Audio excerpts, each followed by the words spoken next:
Dale's book did not exist in a vacuum, for worse white supremacy appeared in school history and geography textbooks, in pamphlets and newspapers. They were buttressed by exponents of eugenics, especially the Harvard PhD Lothrop Stoddard and Yale Madison Grant, who represented a movement with intensely racist and anti-immigrant ideologies that proved immensely popular in the United States prior to the World War II and became models for Hitler's Germany. Nonetheless, Dale's work played an important role in perpetuating supremacist ideology and with ingenious imagination depicted Africans as ignorant, savage people best suited for enslavement, and those lives were impoverished by subordination to white people. Astonishingly, the 2005 film remake of Willy Wonka and the Chocolate Factory returned to the original 1964 text for inspiration. Director Tim Burton declared that Dale's politically incorrect views attracted him to the project. Offers Caribbean nations an important lesson concerning the depth and endurance of racism in the United States. Also affirms James Baldwin's observation that white people with scarcely any pangs of conscience whatsoever are determined to create in every generation only the Negro they wish to see. They had a chance to educate the public. Instead, they left children and even adults thinking Oompa Loompa was a real place and gave no credit to Africa or the Caribbeans or even the pygmies, let alone. Check out these comments from clueless viewers. I thought Oompa Loompa was in Belgium. I have no idea why. And then another commenter says, if Oompa Loompa doesn't exist, how would you know if Oompa Loompa was real? They are real. As a place as you even seen, genius. So again, what does this have to do with Afro-Mexican, Mayan, and Aztecs? Chipotle used to be one of our favorite restaurants. I mean, still is. We still even try to make the dressing at home. But during our Buy Black year, we had to take a break and protest Chipotle, and here's why. I wonder if people who eat at Chipotle know that the art was it Coco? Is Afro-Mexican inspired. Today, we are referring to chapter 3, pages 125 to 132 in our Education Rooted in Heritage. I can only assume that they were making trades or meeting up for chocolate want to discuss time. the relationship These between are South the America meals. and Africa. You see chocolate this art and displayed Chipotle. discreetly. And yoga. Yoga has taught me that everything is connected, and we to thought understand the suffering of Africa and South America, we must understand the economy. Economic health is just as vital as physical and mental health. Take a look. Well, one of Ghana's main of our world resources is school Coco. trips to the Bonaparte murals in Mexico. We discussed the Mayan civilization throughout southeastern Mexico, Guatemala, Belize, Honduras, and El Salvador. I often wonder if those who voted for the wall to be built between Mexico and America ever eat at Chipotle. Now, this trip was not for the weak, and we had to take a couple of flights, a boat ride, a hike through the jungle to get to the caves. It was really important for me to see these carvings and murals for myself as a yogi because the story behind the beheading of one of the seated statues while it is sitting in what is thought to be a meditative posture is very intriguing and inspirational for me, especially when you consider how the Buddhas and sages were hunted and were taking refuge in caves to preserve ancient wisdom. It was even more interesting to see the residue of color still left on figures. I mean, look at the stubby knees revealing their true nature. To identify him in this color raised suspicion as to why the Olmecs and Aztecs are presented in museums as fair or white in color. Check out these replicas at the Peabody Museum. I'm not saying that these colors matter, but the fact that the color was lightened, again, raises suspicions. You'll see in another one of my posts, a commenter gives the excuse for lightening the color is because it's difficult to see dark colors on dark surfaces. Okay. I found the Olmecs practice a system of yoga which is rarely discussed in yoga's history when attending these yoga trainings, And this is very rarely discussed in Afro-Mexican history. If you follow my posts, I discuss how yogis can stop perpetual racism by knowing history and how they are supporting or perpetuating the whitewashing of culture, and which creates social caste systems, which penetrates classism by race and income, which, if we were to tally up how much America owes Africa and diasporans for cultural appropriation, plagiarism, and copyright infringement, it could be monetized that it would make America and Europe bankrupt.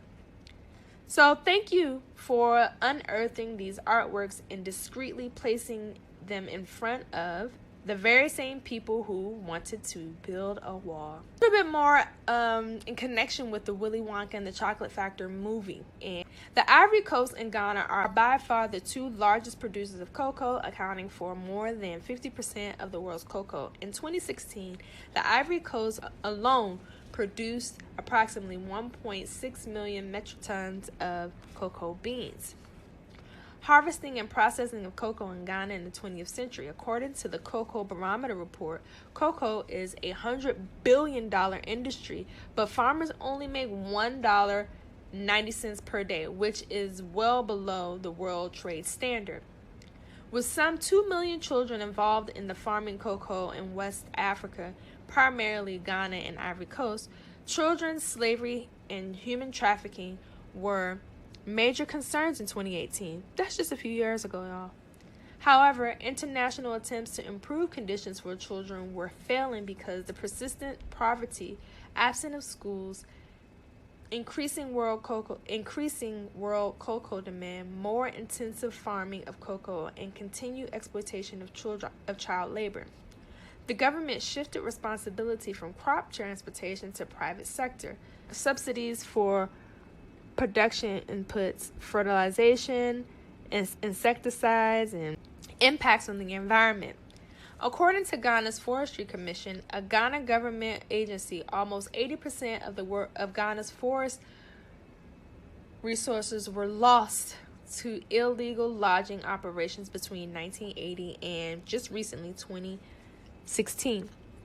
While the loss cannot be entirely attributed to cocoa production is a leading cause of the deforestation in Ghana.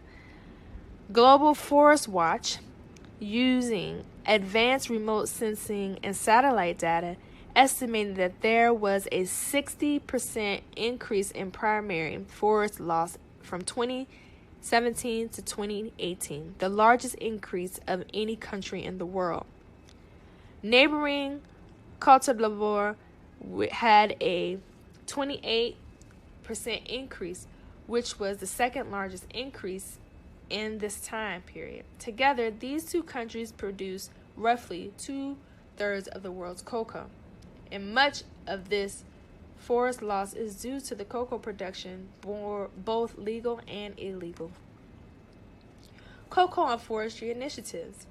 The Cocoa and Forest Initiative is an agreement reached between the governments of Cote d'Ivoire and Ghana, and over 37 major cocoa and chocolate companies. The purpose of the initiative is to end deforestation and depletion of trees and forests that have been destroyed as a result of the cocoa production in the area.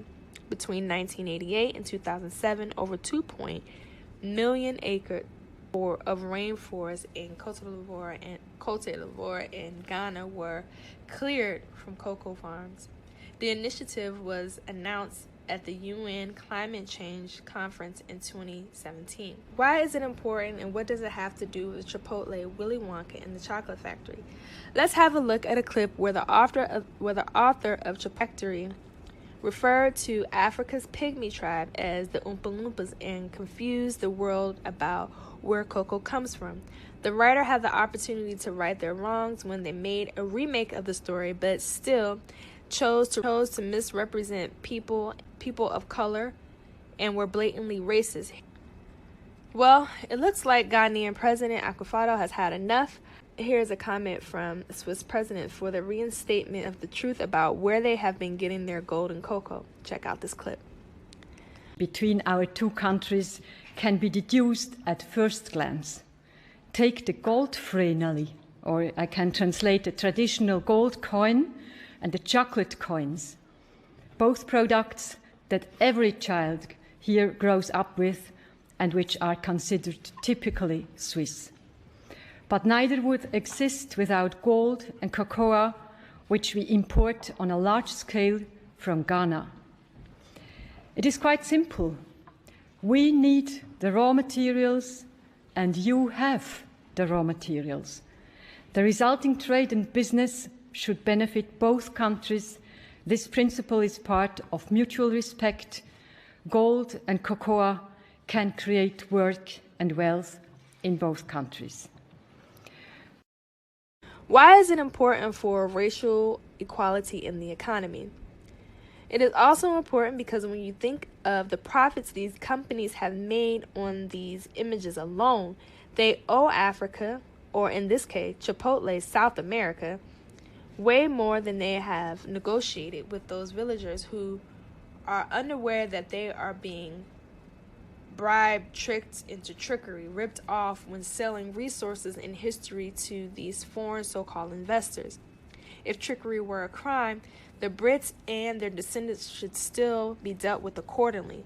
Those who are allies for the truth in helping Africa use her resources to develop deserve appreciation, and those who have perpetuated the lies and poverty of Africa by trickery and tricking her out of her resources, let nature take her course. This clip and the purchase of R. Kelly Chocolate Factory album helps provide compensation of funds for survivors of human trafficking and sexual abuse. Please share this clip and take the survey on sexual assaults, teach us consent, and sexual harassment in the entertainment industry to help raise awareness and put an end to objectifying the body of what should be considered art that you can look at but not touch. I mean, are our bodies just as valuable as artwork in the museum? Now, R. Kelly would not have been able to survive so long with his abuse if he had not had the support of Hugh Hefner and the entertainment industry, which uses music to demoralize and objectify women. Let's do better, y'all. You can listen or check out R. Kelly's music or move to the next clip, Shadow Work and Accepting Darkness, the Dark Davidians and Black Krishna and Kali society tried to hide.